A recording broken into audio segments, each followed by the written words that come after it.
점쟁이에게 점을 봤던 사람들의 이야기. 첫 번째 이야기입니다. 한 쌍의 연인이 결혼을 앞두고 궁합을 보기 위해 점쟁이를 찾아갔습니다. 점쟁이는 이 남자는 팔자가 결혼할 팔자가 아니다. 만약 결혼한다면 색시는 이 남자를 건드리지 말아야 한다. 여기서 건드리지 말라는 것은 남자에게 잔소리나 간섭 등 그런 걸 하지 말라는 의미입니다. 남자가 외도나 술, 도박 그런 거는 없는데 밖으로만 나다니려고 한다며 결혼은 좋은 선택이 아닌 것 같다는 식으로 말을 했고 점을 보던 여자는 기가 막혀서 뛰쳐나갔다고 합니다. 약 1년이 지나고 그 여자는 다시 그 점쟁이를 찾아갔습니다. 남편이 밖으로만 싸돌아다닌다는 것입니다. 여자는 싸워도 보고 달래도 보고 직장 퇴근 후에 만화방과 오락실 그리고 지인들 술자리 등등 집에는 들어오지 않고 밖에서만 혼자 시간을 보내다가 자정을 넘기면 들어와서 자고 다시 출근하고 퇴근 후엔 밖으로만 돌아다니고 그 여자는 점쟁이에게 하소연을 하며 방법을 문의를 했지만 원래 결혼해서 가정을 가질 팔자가 아니고 가두려고 하면 더 나갈 것이고 그냥 내 팔자려니 포기하고 살 거 아니면 아기가 없으니 헤어지고 새 출발을 하라는 말만 했다고 합니다. 두 번째 이야기입니다. 어떤 할머니가 자기 아들의 문제로 점쟁이를 찾아갔습니다. 할머니는 아들이 착실하고 능력도 있는데 빙판길에 미끄러지듯이 실패를 반복했다고 합니다. 곧 혼기도 닥쳐오고 기반을 잡아야 하는데 실패를 거듭하면서 술을 가까이 하기 시작을 했고 불안해진 할머니는 점쟁이를 찾아갔던 거였습니다. 막내 아들 때문에 오신 거죠? 너무 걱정 마세요. 그냥 내버려 두세요. 아직 자기 길을 못 찾은 것뿐입니다. 올해 안으로 귀인이 찾아와 손을 내밀 것이니 걱정 말라며 할머니가 들어오자마자 이야기를 들려주고는 바로 돌려보냈습니다. 할머니는 뭔가 안심이 되면서도 미심쩍은 부분이 있었지만 아들이 잘 된다는 말에 다른 생각을 하지 않고 아들을 믿으며 아무 소리 없이 있었답니다. 이때가 10월경인데 그 한 해가 지나려면 2달밖에 남지 않았죠. 11월 말즈음 할머니의 아들이 마음을 다잡고 다시 출발하기 위해 등산을 갔다고 합니다.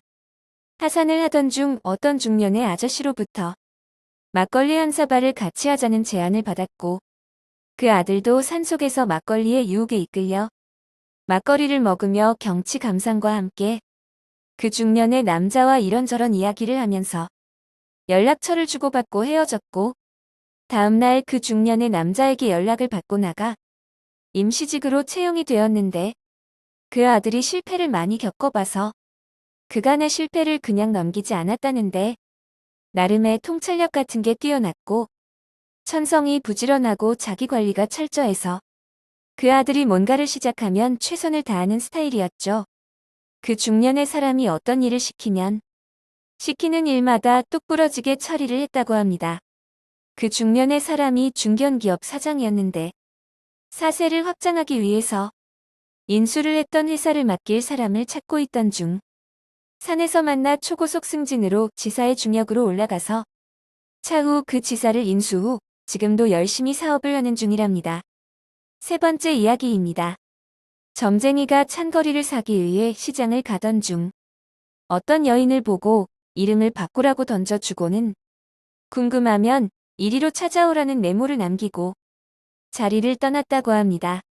그 후에 그 여인이 궁금해서 그 점쟁이를 찾아갔는데 이유는 말을 해주지 않고 무조건 이름을 바꾸라고 했더랍니다. 그 여인은 점쟁이의 말의 장명소를 알아보고 이름을 바꿨는데 여기서 대박이 터집니다. 그 여인은 모 기업의 투자자였는데 모 기업의 공장을 건설하는데 어떤 사람과 돈을 같이 합쳐서 투자를 했던 동업자가 한 명이 있었죠. 이 남자가 기업의 자금에 손을 대기 시작했고 그 규모가 날로 커져서 이젠 손을 쓸 수 없는 지경까지 갔습니다.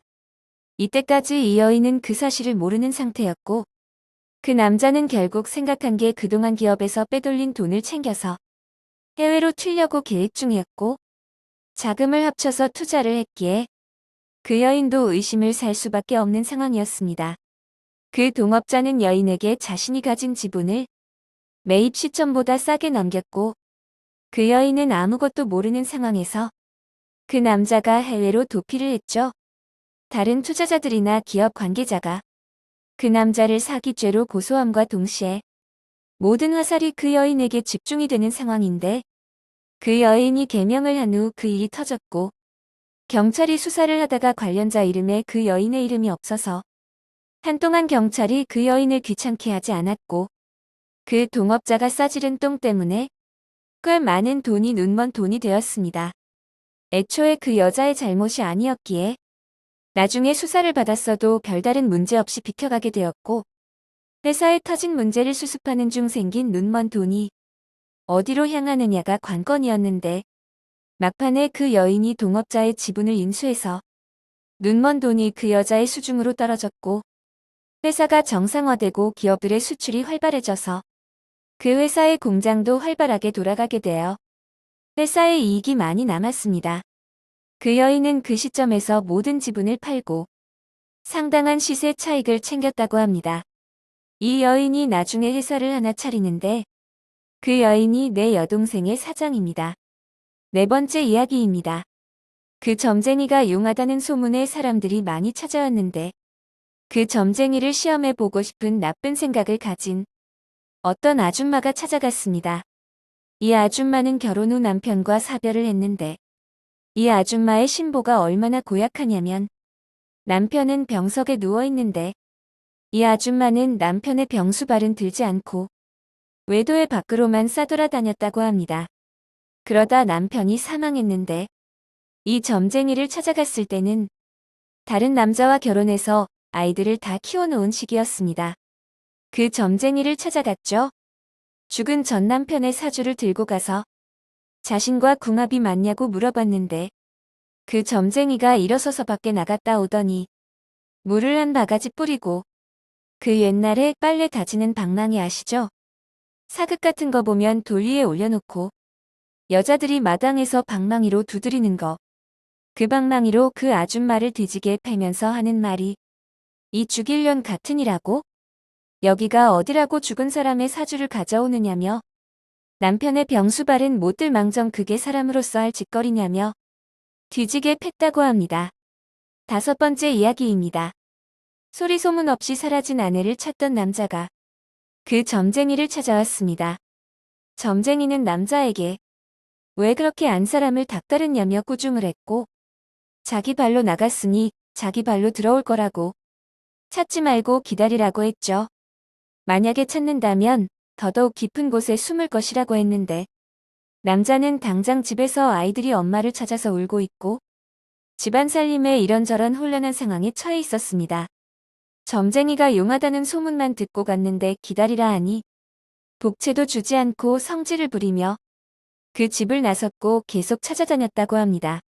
그런데 언제부터인가 이곳저곳에서 목격자들이 발견이 되었고 그 사람들의 증언에 따라 이곳저곳을 찾아다녔는데 갈수록 흔적은 없어지고 시간이 지날수록 찾기가 더 어려워졌다고 하네요.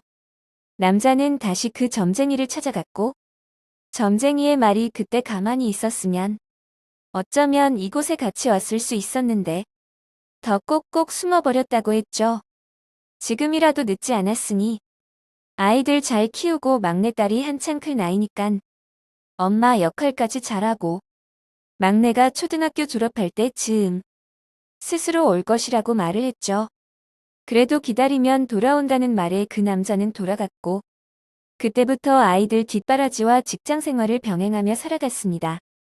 정신없이 살다 보니 아내에 대한 일도 점점 희석되어 버리고 이젠 꼭 이 세상 사람이 아니라는 느낌이 들어서 그 점쟁이를 다시 찾아가서 물어보니 지금 어느 정도 기반을 닦는 시기이기 때문에 가만히 더 기다려보라고 했고 절대로 재혼하지 말라고 했습니다. 재혼을 해도 아내가 나타나고 나서 하라고 했고 만약 재혼을 하게 되면 그 집안의 모든 짐을 당신이 떠안을 거라고 했습니다. 남자는 답답했지만 어쩔 방도가 없어서 아내를 찾기 위해 안 해본 방법이 없었기에 그 점쟁이 말을 믿고 다시 또 정신없기 바쁘게 생활을 했죠. 어느덧 막내딸이 초등학교 졸업을 하고 중학교 입학식 날 아이의 입학식을 가려다가 바빠서 가지 못했는데 막내딸이 집에 올 시간인데 저녁 때까지 오지 않아서 걱정하는 마음으로 기다리고 있었죠. 그때 딸이 집에 들어오니 왜 이리 늦게 왔냐고. 이젠 중학생이니 앞으로 어쩌고 하며 잔소리를 하고 밥 먹으라고 했는데 막내딸이 순간 나 밥 먹었어 라고 했죠. 그 남자도 그냥 대충 넘겼는데 갑자기 불현듯 아내 생각이 났습니다. 그래서 막내딸에게 다그쳤는데 처음엔 친구라고 하다가 닥달을 하니 엄마가 찾아와서 짜장면하고 이것저것 사주었다고 했고 그때 보니 막내딸이 새 옷을 입고 있다는 것을 알았죠. 당장 아내를 찾아가고 싶었지만 피곤하기도 하고 점쟁이의 말도 떠올라 그냥 내버려 두었습니다. 어느 날 퇴근을 늦게 해서 집에 왔는데 집이 깔끔하게 정리가 되어 있고 냉장고에는 반찬이 한가득 들어 있었다고 합니다. 그때는 피곤도 하고 술 기운에 몰랐는데 며칠 지나서 생각을 해보니 김치는 얻어먹거나 아니면 사 먹었고 정리도 잘 안 되어 있어서 아이들이 먹는 것에 대한 소홀함에 매일 미안한 마음을 가지고 있었는데 어느 날부터 아이들이 생기가 넘치고 활발해졌다고 합니다. 시간이 지나서 방학이 되었는데 아들과 딸 둘 다 집을 나가버린 거죠. 그 남자는 여기저기 찾다가 또 점쟁이를 찾아갔습니다. 그 점쟁이가 아이들이 엄마 찾아갔는데 왜 이리 호들갑이냐며 그동안 안 냈던 복채나 내고 가라고 했죠. 그동안의 복채를 내밀고 나오는데 내 이제 살 날이 얼마 남지 않아서 너의 운명을 한번 봐주겠다고 했습니다.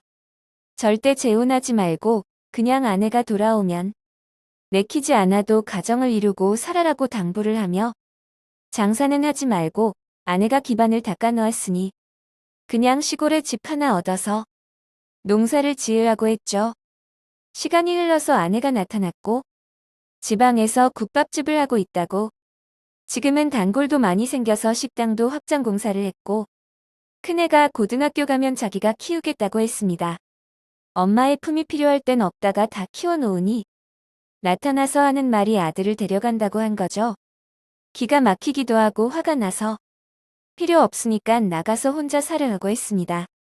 그 뒤에 남자는 재혼을 했고 아이들은 엄마와 아빠를 왔다 갔다 하며 자기들이 알아서 커가고 있었는데 조금 시간이 지나서 아이가 없는 줄 알았던 재혼한 아내가 갑자기 아이들을 3명이나 데려왔고 속여서 미안하다고 했습니다. 남자는 기가 막혔지만 분을 삭히며 갑자기 점쟁이의 말이 떠올랐죠. 그래서 남자는 재혼녀에게 나에게 더 숨기는 거 없냐고 물었고 숨기는 거 없다고 했는데 조금 시간이 지난 후에 홀어머니까지 집에 들였고 그와 동시에 재혼한 아내가 엄청난 빚에 시달리고 있다는 것을 알았습니다. 매일 집으로 빚쟁이들이 찾아와서 아이들을 보고 있는데 재혼녀와 그 남자에게 욕설과 폭행을 했죠. 재혼녀의 아이들은 그동안 빚쟁이들에게 시달려서 우울증과 대인기 비증 등의 문제가 있었습니다. 아주 그 남자는 미쳐버리려고 했는데 가관인 게 재혼한 아내가 갑자기 사업 아이템이 있다고 한번 같이 해보자는 거였죠. 말을 들어보니 솔깃해서 생각하고 있는데 점쟁이의 말이 떠올라 구미가 당기지만 장사는 하지 않는다고 했고 그 여자는 자기 혼자서라도 할 것이라며 자신의 아이들과 홀어머니만 남기고 집을 나가버렸습니다. 그렇게 악몽 같은 세월이 지나가고 그때 전 아내가 나타나서 그 재혼녀의 아이들과 자신의 아이들을 정성스레 키웠고 재혼녀의 아이들은 상태가 호전되었습니다. 살고 있던 집을 팔고 가까운 시골에 집과 땅을 사서 점쟁이의 말대로 집안 식구들 벌어먹을 거리만 농사를 짓고 있는데 그 남자가 채소를 잘 키우는 거였죠. 그것을 키우기도 잘 키우고 보관도 잘해서 전 아내에게 보여줬고 이거 한번 팔아보자고 해서 시골집 근처에 땅을 하나 사서 그 남자 보고 야채를 키우라고 했습니다. 전 아내가 도시권에 들어가 영업망을 뚫어주고 다져놔서 납품처는 바로 정해져 있었죠. 야채가 싱싱하고 단연간 식당을 해왔던 노하우로 전 남편에게 식재료 납품이 늦어지거나 못했으면 못했지. 급하다고 상태 안 좋은 것은 절대로 납품을 하지 말라고 신신당부를 했습니다.